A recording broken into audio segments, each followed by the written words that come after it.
Punjabi radio USA ਸੁਣ ਰਹੇ ਸਾਰੇ ਹੀ ਸਰੋਤਿਆਂ ਨੂੰ ਬਲਤੇਜ ਪੰਨੂ ਦੀ ਸਤਿ ਸ੍ਰੀ ਅਕਾਲ ਪਾਉਣ ਹੋਵੇ। ਨਿਗਾਹ ਮਾਰਦੇ ਹਾਂ ਕੁਝ ਆਲੇ ਦੁਆਲੇ ਦੇ ਉੱਤੇ ਜੋ ਕੁਝ ਵਾਪਰ ਰਿਹਾ ਹੈ। ਪੰਜਾਬ ਦੀ ਸਿਆਸਤ ਦੀ ਗੱਲ ਵੀ ਕਰਦੇ ਹਾਂ, ਜਿਹੜੀ ਉਥਲ ਪੁਥਲ ਚੱਲ ਰਹੀ ਹੈ। ਉਹ ਤੋਂ ਪਹਿਲਾਂ ਨੈਸ਼ਨਲ ਪੱਧਰ ਦੇ ਉੱਤੇ ਕੁਝ ਗੱਲਾਂ ਵੀ ਤੁਹਾਡੇ ਨਾਲ ਸਾਂਝੀਆਂ ਕਰਦੇ ਹਾਂ। ਤਾਂ ਭਾਰਤ ਦੇ ਉੱਤਰ ਪੂਰਬੀ ਰਾਜ ਨਾਗਾਲੈਂਡ ਦੇ ਵਿੱਚ ਮੌਨ ਜ਼ਿਲ੍ਹੇ ਦੇ ਵਿੱਚ ਪੈਰਾਮਿਲਟਰੀ ਫੋਰਸਿਸ ਦੇ ਵੱਲੋਂ ਚਲਾਈਆਂ ਗੋਲੀਆਂ ਕਰਕੇ 14 ਆਮ ਨਾਗਰਿਕਾਂ ਦੀ ਮੌਤ ਹੋ ਗਈ ਹੈ। ਫੌਜ ਨੇ ਇਸ ਮਾਮਲੇ ਦੇ ਵਿੱਚ ਕੋਡ ਆਫ ਇਨਕੁਆਇਰੀ ਬਿਠਾਈ ਹੈ। ਫੌਜ ਦਾ ਇਹ ਕਹਿਣਾ ਕਿ ਇੱਕ ਸੈਨਿਕ ਦੀ ਜਾਨ ਗਈ ਹੈ ਅਤੇ ਕਈ ਜ਼ਖਮੀ ਹੋਏ ਆ। ਭਾਰਤੀ ਫੌਜ ਨੇ ਇਹ ਗੱਲ ਕਹੀ ਹੈ ਕਿ ਘਟਨਾ ਤੇ ਮਗਰੋਂ ਜੋ ਵੀ ਹੋਇਆ ਉਹਦੇ ਤੇ ਉਹਨੂੰ ਬੇਹੱਦ ਅਫਸੋਸ ਹੈ।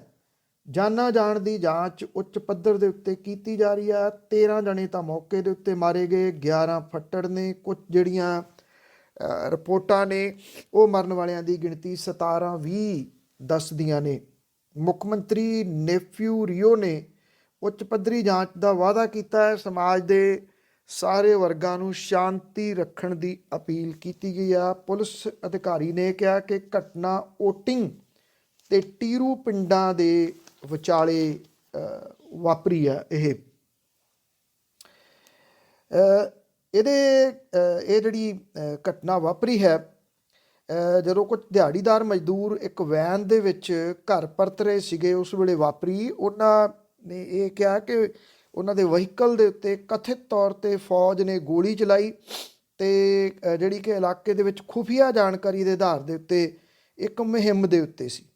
ਫੌਜ ਨੂੰ ਜਾਣਕਾਰੀ ਮਿਲੀ ਸੀਗੀ ਕਿ ਪਾਬੰਦੀ ਅਧੀਨ ਸੰਗਠਨ ਜਿਹੜਾ NSCN ਦੇ ਕੁਝ ਅੱਤਵਾਦੀ ਇਲਾਕੇ ਦੇ ਵਿੱਚ ਘੁੰਮ ਰਹੇ ਆ। ਦਰਅਸਲ ਗੋਲੀਬਾਰੀ ਦੀਆਂ 2 ਘਟਨਾਵਾਂ ਹੋਈਆਂ। ਇਹਨਾਂ ਦੇ ਵਿੱਚ ਇੱਕ ਨੂੰ ਗਲਤ ਪਛਾਣ ਦਾ ਮਾਮਲਾ ਦੱਸਿਆ ਜਾ ਰਿਹਾ। ਇਹ ਤੋਂ ਬਾਅਦ ਹੋਈ ਹਿੰਸਾ ਦੇ ਵਿੱਚ ਇੱਕ ਸੈਨਿਕ ਵੀ ਮਾਰਿਆ ਗਿਆ। ਗੋਲੀਬਾਰੀ ਦੀ ਪਹਿਲੀ ਘਟਨਾ ਦੇ ਵਿੱਚ 6 ਨਾਗਰਿਕ ਮਾਰੇ ਗਏ। ਫੌਜ ਨੇ ਵੈਨ ਦੇ ਵਿੱਚ ਸਵਾਰ ਖਾਣ ਦੇ ਵਰਕਰਾਂ ਨੂੰ NSCN ਦੇ ਯੁੰਗੋਂਗ ਧੜੇ ਦੇ ਅੱਤਵਾਦੀ ਸਮਝ ਲਿਆ ਅਤੇ ਸੈਨਾ ਨੂੰ ਇਹਨਾਂ ਅੱਤਵਾਦੀਆਂ ਦੀ ਗਤੀਵਿਧੀ ਬਾਰੇ ਜਾਣਕਾਰੀ ਮਿਲੀ ਸੀ। ਜਦੋਂ ਇਹ ਵਰਕਰ ਘਰੇ ਨਹੀਂ ਪਹੁੰਚੇ ਤਾਂ ਪਿੰਡਾਂ ਦੇ ਨੌਜਵਾਨ ਅਤੇ ਹੋਰਾਂ ਉਹ ਇਹਨਾਂ ਦੀ ਭਾਲ ਦੇ ਵਿੱਚ ਨਿਕਲੇ। ਉਹਨਾਂ ਨੇ ਫੌਜ ਦੇ ਇੱਕ ਵਹੀਕਲ ਨੂੰ ਘੇਰ ਲਿਆ। ਸਥਿਤੀ ਇਸ ਵੇਲੇ ਨਾਗਾਲੈਂਡ ਦੇ ਵਿੱਚ ਬੇਹੱਦ ਤਣਾਅ ਵਾਲੀ ਬਣੀ ਹੋਈ ਆ। ਜਿਹੜੇ ਆਮ ਨਾਗਰਿਕਾਂ ਦੀ ਮੌਤ ਤੋਂ ਬਾਅਦ ਗੁੱਸੇ ਦੇ ਵਿੱਚ ਆਈ ਭੀੜ ਨੇ ਅਸਮ ਰਾਈਫਲਸ ਦੇ ਕੈਂਪ ਦੇ ਵਿੱਚ ਤੋੜ ਭੰਨ ਕੀਤੀ ਆ। ਮੌਨ ਜ਼ਿਲ੍ਹੇ ਦੇ ਵਿੱਚ ਸਥਿਤ ਕੋਨੀਆਕ ਯੂਨੀਅਨ ਦੇ ਦਫ਼ਤਰ ਨੂੰ ਵੀ ਨੁਕਸਾਨ ਪਹੁੰਚਾਇਆ ਗਿਆ। ਉਧਰ ਕਾਂਗਰਸੀ ਆਗੂ ਰਾਹੁਲ ਗਾਂਧੀ ਨੇ ਨਾਗਾਲੈਂਡ ਦੇ ਵਿੱਚ ਸੁਰੱਖਿਆ ਫੋਰਸਿਸ ਦੇ ਵੱਲੋਂ ਕੀਤੀ ਗਈ ਕਾਰਵਾਈ ਦੇ ਵਿੱਚ ਨਾਗਰਿਕਾਂ ਦੀ ਹੋਈ ਮੌਤ ਦੇ ਉੱਤੇ ਕੇਂਦਰ ਸਰਕਾਰ ਨੂੰ ਨਿਸ਼ਾਨਾ ਬਣਾਇਆ। ਇਹ ਕਿਹਾ ਕਿ ਸਰਕਾਰ ਨੂੰ ਇਸ ਗੱਲ ਦਾ ਸੱਚਾ ਜਵਾਬ ਦੇਣਾ ਚਾਹੀਦਾ ਹੈ ਕਿ ਗ੍ਰਹਿ ਮੰਤਰਾਲਾ ਆਖਰ ਕਰ ਕੀ ਰਿਹਾ ਜਦੋਂ ਸਾਡੀ ਆਪਣੀ ਧਰਤੀ ਦੇ ਉੱਤੇ ਨਾ ਤਾਂ ਨਾਗਰਿਕ ਅਤੇ ਨਾ ਹੀ ਸੁਰੱਖਿਆ ਫੋਰਸਾਂ ਵਾਲੇ ਸੁਰੱਖਿਅਤ ਨੇ। ਉਹਨਾਂ ਨੇ ਇਹ ਕਿਹਾ ਕਿ ਇਹ ਬੇਹੱਦ ਦੁਖੀ ਕਰਨ ਵਾਲਾ ਹੈ ਔਰ ਭਾਰਤ ਸਰਕਾਰ ਨੂੰ ਇਹਦਾ ਜਵਾਬ ਦੇਣਾ ਚਾਹੀਦਾ। ਪੰਜਾਬ ਦੇ ਵਿੱਚ ਇਸ ਵੇਲੇ ਇਲੈਕਸ਼ਨਾਂ ਨੂੰ ਸਾਹਮਣੇ ਵੇਖ ਕੇ ਵੱਖ-ਵੱਖ ਸਿਆਸੀ ਧੜਿਆਂ ਦੇ ਵਿੱਚ ਸਿਆਸਤ ਭਖੀ ਹੋਈ ਹੈ, ਬਲਕਿ ਸਿਖਰ ਵੱਲ ਨੂੰ ਜਾ ਰਹੀ ਹੈ। ਇੱਕ ਤਾਂ ਜਿਹੜੇ ਮੁਤਵਾਜੀ ਜਥੇਦਾਰ ਹੈ ਧਿਆਨ ਸਿੰਘ ਮੰਡ, ਉਹਨਾਂ ਨੇ ਸਾਬਕਾ ਮੁੱਖ ਮੰਤਰੀ ਕੈਪਟਨ ਅਮਰਿੰਦਰ ਸਿੰਘ ਨੂੰ ਤਨਖਾਹੀਆ ਕਰਾਰ ਦੇ ਦਿੱਤਾ। ਧਿਆਨ ਸਿੰਘ ਮੰਡ ਹੋਰਾਂ ਨੇ ਕਈ ਵਾਰੀ ਕੈਪਟਨ ਅਮਰਿੰਦਰ ਸਿੰਘ ਹੋਰਾਂ ਨੂੰ ਸੱਦਿਆ। ਇਹ ਆਖਿਆ ਕਿ ਦੱਸਿਆ ਜਾਵੇ ਕਿ ਬਰਗਾੜੀ ਦਾ ਮੋਰਚਾ ਝੂਠ ਬੋਲ ਕੇ ਕਿਉਂ ਚੁਕਵਾਇਆ ਗਿਆ। ਜਿਹੜੇ ਉੱਥੇ ਮੰਤਰੀ ਗਏ ਸਨ ਉਦੋਂ ਸੁਖਜਿੰਦਰ ਸਿੰਘ ਰੰਧਾਵਾ, ਤ੍ਰਿਪਤ ਰਜਿੰਦਰ ਸਿੰਘ ਬਾਜਵਾ, ਉਹਨਾਂ ਦੇ ਨਾਲ 1-2 ਹੋਰ ਸੀਗੇ। ਉਹਨਾਂ ਨੇ ਇਹ ਗੱਲ ਕਹਿਤੀ ਸੀਗੀ ਸਪਸ਼ਟੀਕਰਨ ਦੇ ਵਿੱਚ, ਜੀ ਸਾਨੂੰ ਨਹੀਂ ਪਤਾ। ਮੁੱਖ ਮੰਤਰੀ ਨੇ ਇਹ ਗੱਲ ਕਹੀ ਸੀ ਕਿ ਮੰਗਾਂ ਮੰਨ ਲਈਆਂ ਅਤੇ ਇਸ ਮਾਮਲੇ 'ਚ ਇਨਸਾਫ ਮਿਲ ਗਿਆ ਜਾਂ ਮਿਲ ਜੂਗਾ ਅਤੇ ਅਸੀਂ ਤਾਂ ਇੱਕ ਏਲਚੀ ਸੀ, ਏਲਚੀ ਦੇ ਵਜੋਂ ਅਸੀਂ ਤਾਂ ਸੁਨੇਹਾ ਦਿੱਤਾ ਸੀ। ਉਹ ਇਹ ਗੱਲ ਕਹਿ ਕੇ ਸਾਈਡ 'ਤੇ ਨਿਕਲ ਗਏ। ਕੈਪਟਨ ਅਮਰਿੰਦਰ ਸਿੰਘ ਹੋਰਾਂ ਨੇ ਨਾ ਜਵਾਬ ਦਿੱਤਾ, ਨਾ ਉਹਨਾਂ ਨੇ ਜਵਾਬ ਦੇਣਾ ਸੀ। ਹੁਣ ਧਿਆਨ ਸਿੰਘ ਮੰਡ ਹੋਰਾਂ ਨੇ ਇੱਕ ਹੁਕਮਨਾਮਾ ਜਾਰੀ ਕਰਤਾ। ਸੰਗਤ ਨੂੰ ਆਖਿਆ ਕਿ ਜਦੋਂ ਤੱਕ ਕੈਪਟਨ ਅਮਰਿੰਦਰ ਸਿੰਘ ਨਿੱਜੀ ਤੌਰ ਤੇ ਅਕਾਲ ਤਖਤ ਵਿਖੇ ਪੇਸ਼ ਹੋ ਕੇ ਸਪਸ਼ਟੀਕਰਨ ਨਹੀਂ ਦਿੰਦੇ, ਤਨਖਾਹ ਨਹੀਂ ਲਵਾ ਲੈਂਦੇ, ਉਨੀ ਦੇਰ ਤੱਕ ਉਹਨਾਂ ਨੂੰ ਸਹਿਯੋਗ ਨਾ ਦਿੱਤਾ ਜਾਵੇ, ਉਹਨਾਂ ਨੂੰ ਕਿਸੇ ਵੀ ਗੁਰੂ ਦੁਆਰੇ ਦੇ ਵਿੱਚ ਬੋਲਣ ਨਾ ਦਿੱਤਾ ਜਾਵੇ ਸੰਗਤ ਦੇ ਵੱਲੋਂ, ਤੇ ਨਾ ਕੋਈ ਕਿਸੇ ਕਿਸਮ ਦਾ ਮਾਣ ਸਨਮਾਨ ਦਿੱਤਾ ਜਾਵੇ। ਇਹ ਵੀ ਕਿਹਾ ਕਿ ਬਰਗਾੜੀ ਦੇ ਵਿੱਚ ਲਾਏ ਮੋਰਚੇ ਨੂੰ ਪੰਜਾਬ ਸਰਕਾਰ ਨੇ ਝੂਠਾ ਭਰੋਸਾ ਦੇ ਕੇ ਚੁਕਵਾਇਆ ਸੀ। ਸਵਾਲ ਵੱਡਾ ਇਹ ਆ ਕਿ ਕਿਹੜੇ ਅਕਾਲ ਤਖਤ ਦੇ ਉੱਤੇ ਪੇਸ਼ ਹੋਣ ਦੇ ਵਾਸਤੇ ਕਹਿ ਰਹੇ ਆ ਧਿਆਨ ਸਿੰਘ ਮੰਡ।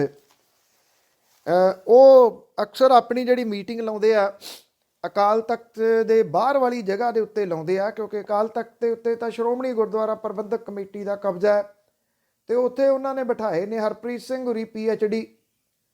ਧਿਆਨ ਸਿੰਘ ਮੰਡ ਹੋਰਾਂ ਨੂੰ ਸਿਮਰਨਜੀਤ ਸਿੰਘ ਮਾਨ ਹੋਰਾਂ ਨੇ ਉਦੋਂ ਥਾਪਿਆ ਸੀਗਾ ਜਦੋਂ ਚੱਬੇ ਦੇ ਵਿੱਚ ਇਕੱਠ ਕੀਤਾ ਗਿਆ ਸੀ। ਗੁਰੂ ਗ੍ਰੰਥ ਸਾਹਿਬ ਦੀ ਹੋਈ ਬੇਅਦਬੀ ਦੀਆਂ ਘਟਨਾਵਾਂ ਜਦੋਂ ਫੈਲੀਆਂ ਸੀ ਤਾਂ ਉਦੋਂ ਰੋਸ ਦੇ ਵਜੋਂ ਸੰਗਤ ਦੇ ਵਿੱਚ ਬਹੁਤ ਗੁੱਸਾ ਸੀ। ਉਹ ਗੁੱਸੇ ਦੀ ਮਾਰੀ ਇਕੱਠੀ ਹੋਈ ਸੀ ਚੱਬੇ, ਤੇ ਸਿਮਰਨਜੀਤ ਸਿੰਘ ਮਾਨ ਹੋਰਾਂ ਨੇ ਉੱਥੇ ਥਾਪ ਕੇ 5 ਮੁਤਵਾਜੀ ਜਥੇਦਾਰ ਲੋਕਾਂ ਨੂੰ ਘਰੋਂ ਘਰੀ ਵਾਪਸ ਜਾਣ ਦਾ ਸੱਦਾ ਦੇ ਦਿੱਤਾ ਸੀ। ਹੁਣ ਜਿਹੜੇ ਧਿਆਨ ਸਿੰਘ ਮੰਡ ਹੋਰਾਂ ਨੇ ਕੈਪਟਨ ਅਮਰਿੰਦਰ ਸਿੰਘ ਹੋਰਾਂ ਨੂੰ ਤਾਂ ਇੱਥੇ ਸੱਦ ਲਿਆ, ਪਰ ਜਿਨ੍ਹਾਂ ਨੇ ਉਦੋਂ ਜਿਹੜਾ ਸੰਗਤ ਦਾ ਇਹ ਰੋਹ ਸੀਗਾ, ਗੁੱਸਾ ਸੀਗਾ, ਉਹਨੂੰ ਸ਼ਾਂਤ ਹੋ ਜਾਣ ਦਿੱਤਾ ਕਿ ਉਹ ਇਹਦੇ ਵਾਸਤੇ ਕਸੂਰਵਾਰ ਨਹੀਂ। ਦੂਜਾ ਜਿਹੜਾ ਸਵਾਲ ਇਹ ਆ ਕਿ ਧਿਆਨ ਸਿੰਘ ਮੰਡ ਹੋਰਾਂ ਦੇ ਨਾਲ ਤਾਂ ਉਦੋਂ ਦੇ ਕੋਈ ਜਥੇਦਾਰ ਇੱਕ ਵੀ ਨਹੀਂ ਹੈਗਾ। ਹਰ ਵਾਰੀ ਉਹ ਆਪਣੇ ਨਾਲ ਨਵੇਂ ਬੰਦੇ ਖੜੇ ਕਰ ਲੈਂਦੇ ਆ, 4 ਹੋਰ ਤੇ 5ਵੇਂ ਆਪ ਹੋ ਜਾਂਦੇ ਆ। ਧਿਆਨ ਸਿੰਘ ਮੰਡ ਹੋਰਾਂ ਦੇ ਕੋਲੇ ਸਵਾਲ ਦਾ ਜਵਾਬ ਹੈ ਨਹੀਂਗਾ ਕਿ ਸਰਕਾਰਾਂ ਤਾਂ ਅਜਿਹੀਆਂ ਕੋਸ਼ਿਸ਼ਾਂ ਕਰਦੀਆਂ ਹੀ ਹੁੰਦੀਆਂ। ਤੁਸੀਂ ਉਦੋਂ ਕਿਹਦੇ ਆਸਰੇ ਚੁੱਕ ਕੇ ਸਾਰੇ ਤੁਹਾਨੂੰ ਇਹ ਕਹਿ ਰਹੇ ਸੀਗੇ ਕਿ ਬਰਗਾੜੀ ਦਾ ਮੋਰਚਾ ਸਮਾਪਤ ਨਾ ਕਰੋ, ਤੁਸੀਂ ਪਤਾ ਨਹੀਂ ਕਿਹੜੇ ਰੌਂ ਦੇ ਵਿੱਚ ਸੀਗੇ, ਚੁੱਕ ਕੇ ਇਹ ਸਾਰਾ ਕੁਝ ਸਮਾਪਤ ਕਰ ਦਿੱਤਾ। ਜਵਾਬ ਤਾਂ ਵੈਸੇ ਅਜੇ ਤੱਕ ਇਸ ਗੱਲ ਦੇ ਵੀ ਨਹੀਂ ਮਿਲੇ ਕਿ ਜਿਹੜਾ ਉਸ ਵੇਲੇ ਸਟੇਜ ਤੋਂ ਪੈਸੇ ਦੀ ਗੱਲ ਆਖੀ ਗਈ ਸੀ, ਪੈਸਾ ਕਿੰਨਾ ਇਕੱਠਾ ਹੋਇਆ, ਜਵਾਬ ਤਾਂ ਤੁਸੀਂ ਵੀ ਉਹਦੇ ਅਜੇ ਤੱਕ ਨਹੀਂ ਦਿੱਤੇ। ਇਹ ਭੰਬਲ ਭੂਸਾ ਹੀ ਕ੍ਰੀਏਟ ਕੀਤਾ ਜਾ ਰਿਹਾ। ਔਰ ਧਿਆਨ ਸਿੰਘ ਮੰਡ ਹੋਰੀ ਕਿਸੇ ਨਾ ਕਿਸੇ ਤਰੀਕੇ ਦੇ ਨਾਲ ਆਪਣੀਆਂ ਕੀਤੀਆਂ ਹੋਈਆਂ ਗਲਤੀਆਂ ਦੇ ਉੱਤੇ ਪਰਦੇ ਪਾਉਣ ਦੇ ਵਾਸਤੇ ਇਹ ਸਾਰਾ ਕੁਝ ਕਰ ਰਹੇ ਆ। ਜੇ ਇੰਨਾ ਸੰਗਤ ਦਾ ਸਹਿਯੋਗ ਸੀ ਤਾਂ ਉਦੋਂ ਮੋਰਚਾ ਚੁੱਕਣ ਦੀ ਕਿਹੜੀ ਜ਼ਰੂਰਤ ਪਈ ਸੀ? ਕੁਝ ਤਾਂ ਬੁੱਕਲ ਦੇ ਵਿੱਚ ਗੁੜ ਭੋਰਿਆ ਧਿਆਨ ਸਿੰਘ ਮੰਡ ਹੋਰਾਂ ਨੇ, ਜਿਹੜਾ ਉਹ ਦੱਸ ਨਹੀਂ ਰਹੇ। ਇੱਥੇ ਇੱਕ ਵਿਵਾਦਤ ਬਿਆਨ ਦੇ ਵਿੱਚ ਭਾਜਪਾ ਦੇ ਆਗੂ ਨੇ ਕਿਸਾਨ ਆਗੂ ਰਕੇਸ਼ ਟਕੈਤ ਨੂੰ ਅੱਤਵਾਦੀ ਕਰਾਰ ਦੇ ਦਿੱਤਾ ਤੇ ਖੇਤੀ ਕਾਨੂੰਨਾਂ ਦੀ ਵਾਪਸੀ ਕਿਸਾਨਾਂ ਲਈ ਨੁਕਸਾਨਦੇਹ ਤੇ ਖਾਲਿਸਤਾਨੀ ਗੁੰਡਿਆਂ ਲਈ ਲਾਭਦਾਇਕ ਹੈ, ਅਜਿਹਾ ਬਿਆਨ ਦਿੱਤਾ ਉਹਨੇ। ਸੋਸ਼ਲ ਮੀਡੀਆ ਦੇ ਉੱਤੇ ਵਾਇਰਲ ਇੱਕ ਵੀਡੀਓ ਦੇ ਵਿੱਚ ਘੋਸੀ ਲੋਕ ਸਭਾ ਹਲਕੇ ਦੇ ਸਾਬਕਾ ਸੰਸਦ ਮੈਂਬਰ ਹਰੀ ਨਾਰਾਇਣ ਰਾਜਭਰ ਨੇ ਇਹ ਕਿਹਾ ਕਿ ਸੁਹੇਲਦੇਵ ਭਾਰਤੀ ਸਮਾਜ ਪਾਰਟੀ ਦੇ ਮੁਖੀ ਓਮ ਪ੍ਰਕਾਸ਼ ਰਾਜਭਰ ਮਾਫੀਆ ਮੁਖਤਾਰ ਅੰਸਾਰੀ ਦੇ ਸ਼ੂਟਰ ਰਹੇ ਆ। ਭਾਜਪਾ ਆਗੂ ਨੇ 700 ਕਿਸਾਨਾਂ ਦੀਆਂ ਮੌਤਾਂ ਲਈ ਰਕੇਸ਼ ਟਕੈਤ ਨੂੰ ਜ਼ਿੰਮੇਵਾਰ ਠਹਿਰਾਇਆ। ਉਹਨੇ ਮੰਗ ਕੀਤੀ ਆ ਕਿ ਟਕੈਤ ਦੇ ਖਿਲਾਫ ਕੇਸ ਦਰਜ ਕੀਤਾ ਜਾਵੇ, ਉਹਦੀ ਜਾਇਦਾਦ ਜ਼ਬਤ ਕਰ ਲਈ ਜਾਵੇ। ਸਾਬਕਾ ਲੋਕ ਸਭਾ ਮੈਂਬਰ ਨੇ ਇਹ ਵੀ ਕਿਹਾ ਕਿ ਕਿਸਾਨ ਆਗੂਆਂ ਨੇ ਸਰਕਾਰ ਦੇ ਨਰਮ ਰੁਖ ਦਾ ਨਜਾਇਜ਼ ਫਾਇਦਾ ਚੁੱਕਿਆ ਔਰ ਮੁਜ਼ਾਹਰਾਕਾਰੀ ਕਿਸਾਨ ਹੀ ਨਹੀਂ। ਭਾਰਤੀ ਜਨਤਾ ਪਾਰਟੀ ਦੇ ਇਹਨਾਂ ਆਗੂਆਂ ਦੇ ਮੁਖਾਰਬਿੰਦ ਦੇ ਵਿੱਚੋਂ ਇਹ ਫੁੱਲਾਂ ਦੀ ਵਰਖਾ ਜਿਹੜੀ ਉਹ ਲਗਾਤਾਰ ਜਾਰੀ ਹੈ ਤੇ ਕਿਤੇ ਕਿਤੇ ਉਹ ਸਰਹੱਦਾਂ ਸਾਰੀਆਂ ਲੰਘ ਜਾਂਦੇ ਆ। ਪੁੱਛਣ ਵਾਲਾ ਇਹਨਾਂ ਨੂੰ ਹੋਵੇ ਕਿ ਜਿਹੜੇ 3 ਖੇਤੀ ਕਾਨੂੰਨ ਵਾਪਸ ਲਏ ਆ ਉਹ ਕਿਹਨਾਂ ਦੇ ਪ੍ਰੈਸ਼ਰ ਦੇ ਵਿੱਚ ਲਏ ਆ, ਜੇਕਰ ਮੁਜ਼ਾਹਰਾਕਾਰੀ ਕਿਸਾਨ ਹੀ ਨਹੀਂ ਤਾਂ। ਆਮ ਆਦਮੀ ਪਾਰਟੀ ਪੰਜਾਬ ਦੇ ਪ੍ਰਧਾਨ ਭਗਵੰਤ ਮਾਨ ਹੋਰਾਂ ਨੇ ਕੱਲ੍ਹ ਇੱਕ ਪ੍ਰੈਸ ਕਾਨਫਰੰਸ ਕਰਕੇ ਇਸ ਚੀਜ਼ ਦਾ ਖੁਲਾਸਾ ਕੀਤਾ ਕਿ ਉਹਨਾਂ ਨੂੰ ਕੇਂਦਰ ਦੀ ਸਰਕਾਰ ਦੇ ਇੱਕ ਵੱਡੇ ਆਗੂ ਨੇ ਫੋਨ ਕਰਕੇ ਇਹ ਗੱਲ ਆਖੀ ਹੈ ਕਿ ਉਹ ਭਾਰਤੀ ਜਨਤਾ ਪਾਰਟੀ ਦੇ ਵਿੱਚ ਆ ਜਾਣ ਤੇ ਇਹ ਦੱਸਣ ਕਿ ਉਹਨਾਂ ਨੇ ਲੈਣਾ ਕੀ ਆ। ਭਾਵ ਕਿ ਪੈਸੇ ਦਾ ਲਾਲਚ ਦਿੱਤਾ ਗਿਆ, ਕੈਬਨਿਟ ਰੈਂਕ ਦਾ ਲਾਲਚ ਦਿੱਤਾ ਗਿਆ ਕਿ ਤੁਸੀਂ ਤਾਂ ਇੱਕੋ ਇੱਕ ਮੈਂਬਰ ਹੋ ਆਮ ਆਦਮੀ ਪਾਰਟੀ ਦੇ ਪਾਰਲੀਮੈਂਟ ਦੇ ਵਿੱਚ, ਤੁਹਾਡੇ ਉੱਤੇ ਕਿਹੜਾ ਐਂਟੀ ਡਿਫੈਕਸ਼ਨ ਲਾਅ ਲਾਗੂ ਹੁੰਦਾ। ਉਹਨਾਂ ਇਹ ਗੱਲ ਕਹੀ ਕਿ ਮੈਨੂੰ ਕੋਈ ਖਰੀਦ ਨਹੀਂ ਸਕਦਾ, ਮੈਂ ਮਿਸ਼ਨ ਦੇ ਉੱਤੇ ਹਾਂ, ਕਮਿਸ਼ਨ ਤੇ ਨਹੀਂ। ਇਹ ਵੀ ਕਿਹਾ ਕਿ ਭਾਜਪਾ ਦੇ ਕੁਝ ਵਿਧਾਇਕਾਂ ਨੂੰ ਵੀ ਖਰੀਦਣ ਦੀ ਕੋਸ਼ਿਸ਼ ਕੀਤੀ ਗਈ ਆ, ਪਰ ਭਾਰਤੀ ਜਨਤਾ ਪਾਰਟੀ ਕਾਮਯਾਬ ਨਹੀਂ ਇਹਦੇ ਵਿੱਚ ਹੋ ਸਕੀ। ਭਗਵੰਤ ਮਾਨ ਨੇ ਇਹ ਗੱਲ ਕਹੀ ਕਿ ਉਹ ਆਪਣੇ ਪੈਸੇ ਕਮਾਉਣ ਦੇ ਕੈਰੀਅਰ ਨੂੰ ਛੱਡ ਕੇ ਪੰਜਾਬ ਦੀ ਸੇਵਾ ਦੇ ਵਿੱਚ ਆਏ ਆ। ਪੰਜਾਬ ਨੂੰ ਖੁਸ਼ਹਾਲ ਬਣਾਉਣ ਲਈ ਉਹਨਾਂ ਆਮ ਆਦਮੀ ਪਾਰਟੀ ਦਾ ਬੂਟਾ ਲਾਇਆ, ਇਹਨੂੰ ਆਪਣੇ ਖੂਨ ਪਸੀਨੇ ਦੇ ਨਾਲ ਸਿੰਜਿਆ। ਉਹਨਾਂ ਨੇ ਇਹ ਕਿਹਾ ਕਿ ਪੰਜਾਬ, ਪੰਜਾਬੀ ਤੇ ਪੰਜਾਬੀਅਤ ਦੀ ਖੁਸ਼ਹਾਲੀ ਲਈ ਉਹ ਕੰਮ ਕਰਦੇ ਆਏ ਆ ਤੇ ਭਵਿੱਖ ਦੇ ਵਿੱਚ ਵੀ ਕਰਦੇ ਰਹਿਣਗੇ। ਇਹਦਾ ਕੋਈ ਜਵਾਬ ਅਜੇ ਤੱਕ ਕੇਂਦਰ ਦੇ ਕਿਸੇ ਆਗੂ ਦੇ ਵੱਲੋਂ ਨਹੀਂ ਦਿੱਤਾ ਗਿਆ। ਪੰਜਾਬ ਦੀ ਲੀਡਰਸ਼ਿਪ ਜਿਹੜੀ ਬਿਆਨ ਵਿਊਨ ਇਹੋ ਜਿਹੇ ਦੇਣ ਤੱਕ ਹੀ ਸੀਮਤ ਆ, ਉਹਦਾ ਬਿਆਨ ਜ਼ਰੂਰ ਆ ਗਿਆ ਅਸ਼ਵਨੀ ਸ਼ਰਮਾ ਹੋਰਾਂ ਦਾ ਕਿ ਭਗਵੰਤ ਮਾਨ ਪਾਰਟੀ ਦੇ ਵਿੱਚ ਆਪਣੀ ਵੁਕਤ ਵਧਾਉਣ ਦੇ ਵਾਸਤੇ ਭਾਜਪਾ ਦੇ ਉੱਤੇ ਇਸ ਤਰ੍ਹਾਂ ਦੇ ਦੋਸ਼ ਲਾ ਰਹੇ ਆ। ਉਹਨਾਂ ਨੇ ਇਹ ਕਿਹਾ ਕਿ ਭਾਜਪਾ ਦੇ ਵੱਲੋਂ ਲਾਲਚ ਦੇਣ ਦੇ ਨਾਂ ਤੇ ਮੁੱਖ ਮੰਤਰੀ ਦਾ ਚਿਹਰਾ ਬਣਾਉਣ ਲਈ ਅਰਵਿੰਦ ਕੇਜਰੀਵਾਲ ਤੇ ਦਬਾਅ ਬਣਾਉਣ ਦੇ ਵਾਸਤੇ ਭਗਵੰਤ ਮਾਨ ਨੇ ਅਜਿਹਾ ਕੁਝ ਕਿਹਾ। ਦੂਜੇ ਪਾਸੇ ਇੱਕ ਜਿਹੜਾ ਆਮ ਆਦਮੀ ਪਾਰਟੀ ਦਾ ਦਿੱਲੀ ਦਾ ਆਗੂ ਅਤੇ ਸਹਿ ਜਿਹੜਾ ਪ੍ਰਧਾਨ ਹੈ ਪੰਜਾਬ ਦਾ ਰਾਘਵ ਚੱਡਾ, ਉਹਨੇ ਵੀ ਪ੍ਰੈਸ ਕਾਨਫਰੰਸ ਕਰਕੇ ਇਸ ਗੱਲ ਦੀ ਪੁਸ਼ਟੀ ਕੀਤੀ ਹੈ, ਦਿੱਲੀ ਦੇ ਵਿੱਚ ਪ੍ਰੈਸ ਕਾਨਫਰੰਸ ਕਰਕੇ, ਕਿ ਭਗਵੰਤ ਮਾਨ ਹੋਰਾਂ ਨੂੰ ਖਰੀਦਣ ਦੀ ਕੋਸ਼ਿਸ਼ ਕੀਤੀ ਗਈ ਆ। ਉਹਨਾਂ ਨੇ ਇਹ ਵੀ ਗੱਲ ਆਪਣੀ ਪ੍ਰੈਸ ਕਾਨਫਰੰਸ ਦੇ ਵਿੱਚ ਆਖੀ ਆ ਕਿ ਕੁਝ MLAs ਨੂੰ ਵੀ ਖਰੀਦਣ ਦੇ ਵਾਸਤੇ ਫੋਨ ਆਏ ਨੇ। ਹੁਣ ਇਹ ਖਰੀਦੋ ਫਰੋਖਤ ਸਹੀ ਆ ਜਾਂ ਗਲਤ ਹੈ, ਪਰ ਇਲਜ਼ਾਮਾਂ ਦਾ ਸਿਲਸਿਲਾ ਵੱਡੇ ਪੱਧਰ ਦੇ ਉੱਤੇ ਸ਼ੁਰੂ ਜ਼ਰੂਰ ਹੋ ਗਿਆ।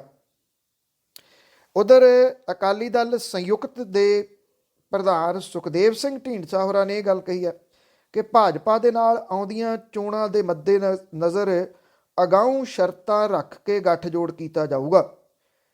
ਸੁਖਦੇਵ ਸਿੰਘ ਢੀਂਡਸਾ ਹੋਰਾਂ ਨੇ ਕਿਹਾ ਕਿ ਭਾਜਪਾ ਦੇ ਨਾਲ ਪੰਜਾਬ ਤੇ ਸਿੱਖ ਭਾਈਚਾਰੇ ਦੀਆਂ ਮੰਗਾਂ ਨੂੰ ਆਧਾਰ ਬਣਾ ਕੇ ਗੱਠਜੋੜ ਹੋਊਗਾ। ਇਹਨਾਂ ਮੰਗਾਂ ਤੇ ਸ਼ਰਤਾਂ ਦੇ ਬਾਰੇ ਪਾਰਟੀ ਦੀ ਮੀਟਿੰਗ ਦੇ ਵਿੱਚ ਚਾਰਟਰ ਤਿਆਰ ਹੋਊਗਾ। ਕੇਂਦਰੀ ਗ੍ਰਹਿ ਮੰਤਰੀ ਅਮਿਤ ਸ਼ਾਹ ਪਹਿਲਾਂ ਹੀ ਕਹਿ ਚੁੱਕੇ ਆ ਕਿ ਭਾਜਪਾ ਦੀ ਕੈਪਟਨ ਅਮਰਿੰਦਰ ਸਿੰਘ ਤੇ ਸੁਖਦੇਵ ਸਿੰਘ ਢੀਂਡਸਾ ਦੇ ਧੜੇ ਦੇ ਨਾਲ ਗੱਠਜੋੜ ਦੇ ਬਾਰੇ ਗੱਲਬਾਤ ਚੱਲ ਰਹੀ ਹੈ। ਹੁਣ ਢੀਂਡਸਾ ਇਹ ਕਹਿੰਦੇ ਨੇ ਕਿ ਅੱਜ ਦੀ ਮੀਟਿੰਗ ਦੇ ਵਿੱਚ ਪਾਰਟੀ ਦੇ ਮੋਹਰੀ ਆਗੂਆਂ ਤੋਂ ਭਾਜਪਾ ਨਾਲ ਗੱਠਜੋੜ ਕਰਨ ਦੇ ਬਾਰੇ ਸਲਾਹ ਮਸ਼ਵਰਾ ਕੀਤਾ ਜਾਊਗਾ। ਮੀਟਿੰਗ ਦੇ ਵਿੱਚ ਪੰਜਾਬ ਤੇ ਸਿੱਖ ਭਾਈਚਾਰੇ ਦੀਆਂ ਭਖਦੀਆਂ ਮੰਗਾਂ ਦੇ ਬਾਰੇ ਚਰਚਾ ਕੀਤੀ ਜਾਊਗੀ, ਜਿਹਦੇ ਆਧਾਰ ਦੇ ਉੱਤੇ ਗੱਠਜੋੜ ਦੀ ਵਿਉਂਤ ਉਲੀਕੀ ਜਾਊਗੀ। ਅਸਲ ਸਮੱਸਿਆ ਜਿਹੜੀ ਉਹ ਇਹ ਆ ਕਿ ਪੰਜਾਬ ਦੇ ਵਿੱਚ ਜਾਂ ਸਿੱਖ ਸਿਆਸਤ ਦੇ ਵਿੱਚ ਮਨਜਿੰਦਰ ਸਿੰਘ ਸਿਰਸਾ ਦੇ ਭਾਰਤੀ ਜਨਤਾ ਪਾਰਟੀ ਦੇ ਵਿੱਚ ਜਾਣ ਤੋਂ ਬਾਅਦ ਜਿਹੜਾ ਰਿਐਕਸ਼ਨ ਆਇਆ, ਉਹਦੇ ਤੋਂ ਡਰਦੇ ਨੇ ਬਹੁਤੇ ਆਗੂ, ਤੇ ਸੁਖਦੇਵ ਸਿੰਘ ਢੀਂਡਸਾ ਹੋਰੀ ਵੀ ਫੂਕ ਕੇ ਕਦਮ ਰੱਖਣਾ ਚਾਹੁੰਦੇ ਨੇ। ਉਹਨਾਂ ਨੂੰ ਇਹ ਲੱਗਦਾ ਕਿ ਕਿਤੇ ਇਹ ਫਾਇਰ ਬੈਕ ਨਾ ਕਰ ਦਿਓ ਉਹਨਾਂ ਦੇ ਵਾਸਤੇ ਵੀ, ਕਿ ਤੁਸੀਂ ਭਾਰਤੀ ਜਨਤਾ ਪਾਰਟੀ ਦੇ ਨਾਲ ਗੱਠਜੋੜ ਕਿਉਂ ਕਰ ਰਹੇ ਹੋ। ਇਹ ਕਿਹਾ ਜਾ ਰਿਹਾ ਕਿ ਅਕਾਲੀ ਦਲ ਸੰਯੁਕਤ ਜਿਹੜਾ ਉਹ ਆਮ ਆਦਮੀ ਪਾਰਟੀ ਦੇ ਨਾਲ ਗੱਠਜੋੜ ਕਰਨ ਦੇ ਰੌਂ ਦੇ ਵਿੱਚ ਸੀ, ਪਰ ਉੱਧਰ ਕੋਈ ਗੱਲਬਾਤ ਬਣਦੀ ਦੀਂਦੀ ਨਹੀਂ ਗੀ। ਇਹ ਤਾਂ ਹੋ ਨਹੀਂ ਸਕਦਾ ਕਿ ਪਾਰਟੀ ਕਿਸੇ ਦੇ ਨਾਲ ਗੱਠਜੋੜ ਨਾ ਕਰੇ। ਜੇ ਆਮ ਆਦਮੀ ਪਾਰਟੀ ਦੇ ਨਾਲ ਉਹਨਾਂ ਦਾ ਗੱਠਜੋੜ ਨਹੀਂ ਹੋ ਰਿਹਾ ਤੇ ਫਿਰ ਉਹ ਭਾਰਤੀ ਜਨਤਾ ਪਾਰਟੀ ਵੱਲ ਨੂੰ ਲਗਭਗ ਜਾਣਗੇ।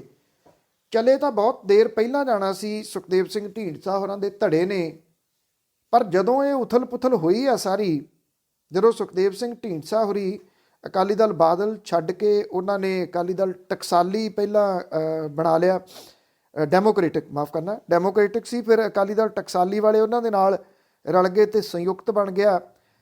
ਉਦੋਂ ਜਦੋਂ ਇਹ ਛੱਡ ਕੇ ਆਏ ਨੇ ਢੀਂਡਸਾ ਸਾਹਿਬ, ਇੱਕ ਤਾਂ ਕਰੋਨਾ ਆ ਗਿਆ, ਦੂਸਰਾ ਕਿਸਾਨ ਅੰਦੋਲਨ ਸ਼ੁਰੂ ਹੋ ਗਿਆ ਵੱਡੇ ਪੱਧਰ ਦੇ ਉੱਤੇ। ਫਿਰ ਉਸ ਵੇਲੇ ਕੋਈ ਪਾਰਟੀ ਪੰਜਾਬ ਦੀ ਰਿਸਕ ਨਹੀਂ ਸੀ ਲੈ ਸਕਦੀ ਭਾਰਤੀ ਜਨਤਾ ਪਾਰਟੀ ਦੇ ਨਾਲ ਗੱਠਜੋੜ ਕਰਨ ਦਾ। ਇਸ ਕਰਕੇ ਅਜਿਹਾ ਹੋ ਨਹੀਂ ਸਕਿਆ।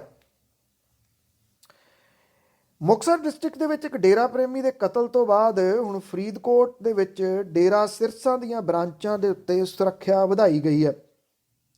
ਸਾਰੇ ਡੇਰਾ ਪ੍ਰੇਮੀਆਂ ਦੀ ਸੁਰੱਖਿਆ ਦਾ ਧਿਆਨ ਰੱਖਿਆ ਜਾ ਰਿਹਾ ਹੈ, ਜਿਨ੍ਹਾਂ ਦਾ ਨਾਮ ਬੇਅਦਬੀ ਕਾਂਡ ਦੇ ਵਿੱਚ ਸ਼ਾਮਲ ਹੈ। ਫਰੀਦਕੋਟ ਡਿਸਟ੍ਰਿਕਟ ਦੇ ਵਿੱਚ 10 ਡੇਰਾ ਪ੍ਰੇਮੀਆਂ ਨੂੰ ਪੁਲਿਸ ਸੁਰੱਖਿਆ ਮੁਹੱਈਆ ਕਰਵਾਈ ਗਈ ਹੈ। ਉਧਰ ਡੇਰਾ ਪ੍ਰੇਮੀਆਂ ਨੇ ਵੀ ਵਿਧਾਨ ਸਭਾ ਚੋਣਾਂ ਤੋਂ ਪਹਿਲਾਂ ਆਪਣੀਆਂ ਸਰਗਰਮੀਆਂ ਵਧਾਤੀਆਂ ਨੇ। ਹਫ਼ਤੇ ਦੇ ਵਿੱਚ ਦੂਜੀ ਵੱਡੀ ਸਰਗਰਮੀ ਉਹਨਾਂ ਦੇ ਵੱਲੋਂ ਕੀਤੀ ਗਈ ਆ। 1 ਦਸੰਬਰ ਨੂੰ ਸਾਦਕ ਦੇ ਵਿੱਚ ਵੱਡਾ ਇਕੱਠ ਕੀਤਾ ਗਿਆ ਸੀਗਾ, ਉੱਥੇ ਨਾਮ ਚਰਚਾ ਕੀਤੀ ਗਈ ਸੀਗੀ। ਦੂਸਰਾ ਇਹ ਫਰੀਦਕੋਟ ਦੇ ਵਿੱਚ ਹੁਣ ਨਾਮ ਚਰਚਾ ਕੀਤੀ ਗਈ ਹੈ। ਜਿਹੜੇ ਇੱਥੇ ਸੰਗਰੂਰ ਦੇ ਵਿੱਚ ਵੀ ਡੇਰਾ ਪ੍ਰੇਮੀਆਂ ਨੇ ਵੱਡਾ ਇਕੱਠ ਕੀਤਾ। ਇੱਕਦਮ ਜਿਹੜੇ ਇਹਨਾਂ ਦੇ ਨਾਮ ਚਰਚਾ ਘਰ ਨੇ ਉਹਨਾਂ ਦੇ ਵਿੱਚ ਵੱਡੇ ਇਕੱਠ ਹੋਣੇ ਸ਼ੁਰੂ ਹੋਏ ਨੇ। ਇਕੱਠ ਸ਼ੁਰੂ ਹੋਣ ਦਾ ਜਿਹੜਾ ਪ੍ਰਮੁੱਖ ਕਾਰਨ ਹੈ ਉਹ ਪੰਜਾਬ ਦੇ ਵਿੱਚ ਆ ਰਹੀਆਂ ਚੋਣਾਂ ਨੇ। ਇਹਨਾਂ ਚੋਣਾਂ ਦੇ ਕਰਕੇ ਇਹ ਇਕੱਠ ਹੋ ਰਹੇ ਨੇ ਔਰ ਡੇਰਾ ਆਪਣੀ ਸਿਆਸੀ ਹੋਂਦ ਦੱਸਣੀ ਚਾਹੁੰਦਾ ਕਿ ਅਸੀਂ ਅਜੇ ਵੀ ਹੈਗੇ ਹਾਂ। ਇਹ ਕਿਹਾ ਜਾ ਰਿਹਾ ਹੈ ਕਿ ਉੱਥੇ ਨਾਮ ਚਰਚਾ ਦੇ ਨਾਂ ਦੇ ਹੇਠ ਡੇਰਾ ਪ੍ਰੇਮੀਆਂ ਨੂੰ ਹੌਲੀ ਹੌਲੀ ਸਿਆਸਤ ਦੀ ਪੁੱਠ ਚੜ੍ਹਾਈ ਜਾ ਰਹੀ ਹੈ। ਇਹ ਦੱਸਿਆ ਜਾ ਰਿਹਾ ਕਿ ਐਤਕੀ ਫਿਰ ਮਦਦ ਕਿਹਦੀ ਕਰਨੀ ਹੈ। ਪਿਛਲੇ ਦਿਨਾਂ ਦੇ ਕੁਝ ਕਾਂਗਰਸੀ ਜਿਹੜੇ MLA ਨੇ ਉਹ ਪਿਛਲੇ ਦਿਨੀ ਡੇਰਾ ਸਿਰਸਾ ਦੇ ਵਿੱਚ ਗਏ ਸੀਗੇ। ਇਹ ਲੋਕ ਡੇਰਾ ਸਿਰਸਾ ਦੇ ਵਿੱਚ ਜਾ ਕੇ ਇਹਨਾਂ ਨੇ ਡੇਰਾ ਪ੍ਰੇਮੀਆਂ ਦੇ ਉੱਤੇ ਡੋਰੇ ਪਾਉਣ ਦੀ ਕੋਸ਼ਿਸ਼ ਕੀਤੀ ਸੀ, ਕਿਉਂਕਿ ਮਾਲਵੇ ਦੀਆਂ ਬਹੁਤ ਸਾਰੀਆਂ ਸੀਟਾਂ ਦੇ ਉੱਤੇ ਅਜੇ ਵੀ ਡੇਰਾ ਸਿਰਸਾ ਪ੍ਰੇਮੀਆਂ ਦਾ ਬੋਲਬਾਲਾ ਹੈ। ਇਹਦੇ ਤੋਂ ਇਨਕਾਰ ਨਹੀਂ ਕੀਤਾ ਜਾ ਸਕਦਾ। ਹਾਂ, ਉਹਨਾਂ ਦੀਆਂ ਸਰਗਰਮੀਆਂ ਜਿਹੜੀਆਂ ਨੇ ਉਹ ਜ਼ਰੂਰ ਘਟ ਰਹੀਆਂ ਨੇ ਤੇ ਹੁਣ ਇੱਕਦਮ ਵੱਧ ਗਈਆਂ ਨੇ। ਜਿਹੜਾ ਇਹਨਾਂ ਦਾ ਸਿਆਸੀ ਵਿੰਗ ਹੈ ਉਹ ਕੋਸ਼ਿਸ਼ ਕਰ ਰਿਹਾ ਹੈ ਕਿ ਇਹਨਾਂ ਸਰਗਰਮੀਆਂ ਨੂੰ ਹੋਰ ਵਧਾਇਆ ਜਾਵੇ।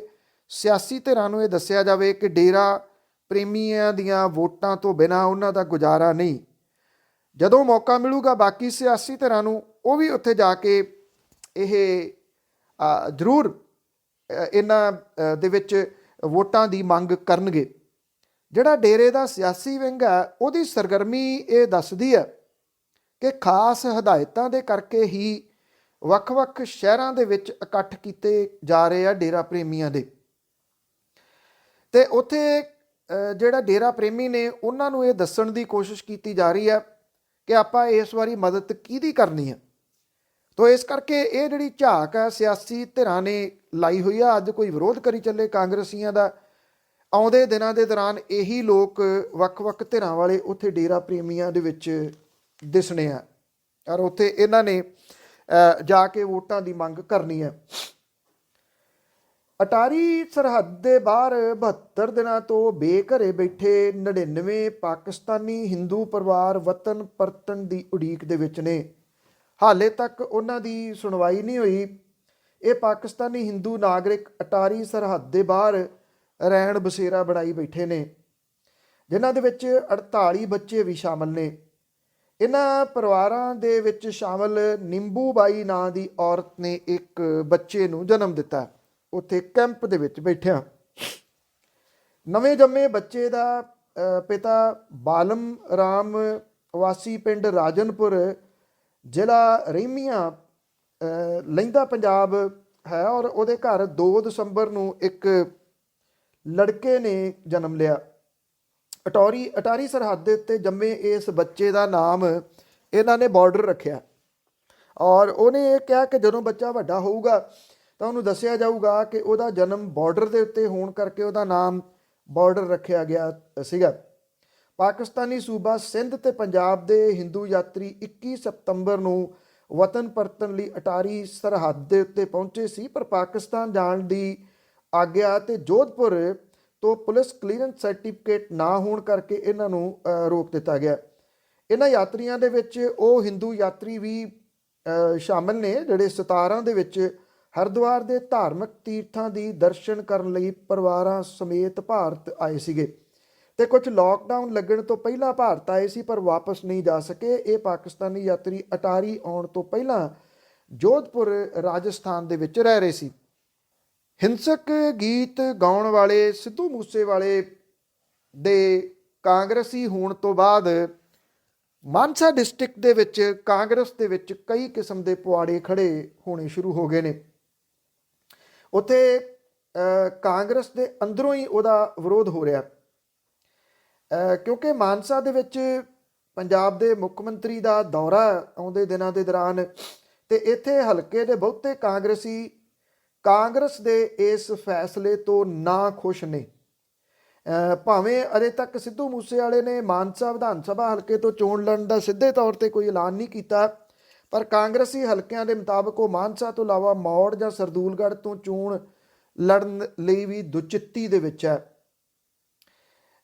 ਇਹ ਜਿਹੜਾ ਐਸੋਸੀਏਸ਼ਨ ਫਾਰ ਸਿਟੀਜ਼ਨਸ ਰਾਈਟ ਦੇ ਜਨਰਲ ਸਕੱਤਰ ਐਡਵੋਕੇਟ ਈਸ਼ਵਰ ਦਾਸ ਗੋਇਲ, ਉਹਨੇ ਇਹ ਗੱਲ ਕਹੀ ਹੈ ਕਿ ਪੰਜਾਬੀ ਗਾਇਕੀ ਦੇ ਵਿੱਚ ਅਸੱਭਿਅਕ ਗੀਤ ਗਾ ਕੇ ਆਮ ਲੋਕਾਂ ਤੋਂ ਹਮੇਸ਼ਾ ਦੂਰ ਰਹਿਣ ਵਾਲੇ ਨੌਜਵਾਨ ਗਾਇਕ ਨੂੰ ਕਾਂਗਰਸ ਪਾਰਟੀ ਨੇ ਸ਼ਾਮਲ ਕਰਕੇ ਆਪਣੇ ਪੈਰਾਂ ਤੇ ਆਪ ਕੁਹਾੜਾ ਮਾਰ ਲਿਆ।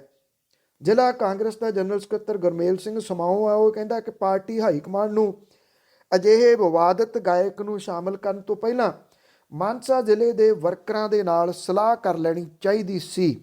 ਮਤਲਬ ਕਿ ਪਵਾੜਾ ਉੱਥੇ ਕਾਂਗਰਸ ਦੇ ਵਿੱਚ ਪੈ ਗਿਆ ਹੋਇਆ, ਕਿੱਥੋਂ ਕੁ ਤੱਕ ਅੱਗੇ ਜਾਂਦਾ ਇਹਦਾ ਇੰਤਜ਼ਾਰ ਰਹੂਗਾ। ਮੇਰੀ ਤੁਹਾਡੀ ਮੁਲਾਕਾਤ ਕੱਲ੍ਹ ਦੁਬਾਰਾ ਹੋਊਗੀ ਇਸੇ ਹੀ ਰੇਡੀਓ ਦੇ ਉੱਤੇ। ਇਜਾਜ਼ਤ ਦਿਓ, ਧੰਨਵਾਦ, ਸਤਿ ਸ਼੍ਰੀ ਅਕਾਲ।